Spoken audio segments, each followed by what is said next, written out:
بهش بگو مامی put it down. به پکس بگو put it down. میذاره زمین برات.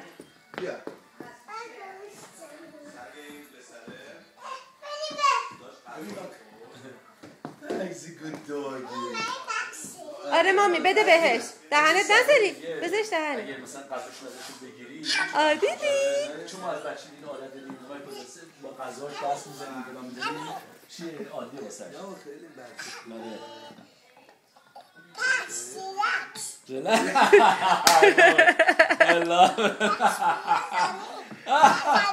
بده زمین بگو put it down. داره میخوره آخه.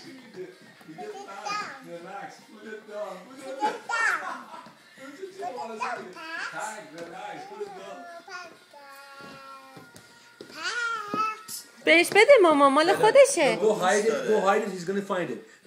قایمش کن. نه پرت نکن براش. قایمش کن میره پیدا میکنه. Hide it and he's gonna go find it. یاسینا جان. بهش یواش بگو بده.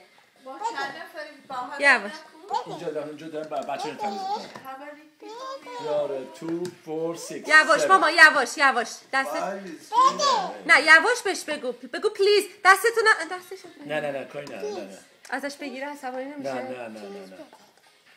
نه اون داره بازی بذار میذاره بگو دادی بگو put it down. پاکس ریلکس بگو زمین. آره برش تو برو قایمش کن. برو بذارش اونجا ببین پیداش میکنه. برو قایمش کن دادی. ببین پیداش میکنه. آها بیا اینجا حالا بیا اینجا ببینیم بیا پیداش میکنه. قایمش کن اونجا بذارش زیر میز. یه جا قایمش کن.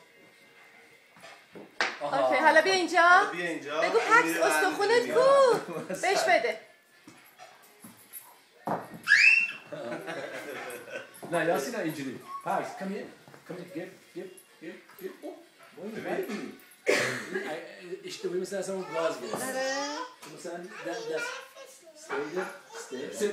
sit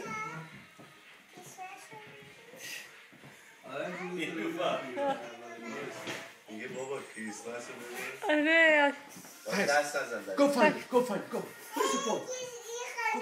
where's your phone این خانم نیست که این چیزه اون یک اصلا نمیشه این چیه کجا قایمش where's your phone الان پیداش میکنم سری پیدا good job مامان چی دیدی اونجا چی دیدی مامان میخوای با کریسمس عکس بگیری؟